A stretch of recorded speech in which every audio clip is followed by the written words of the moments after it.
كأنهن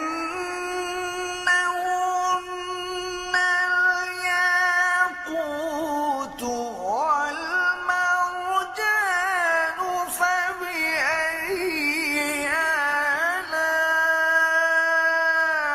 آلاء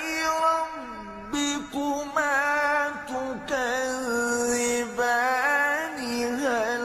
جزاء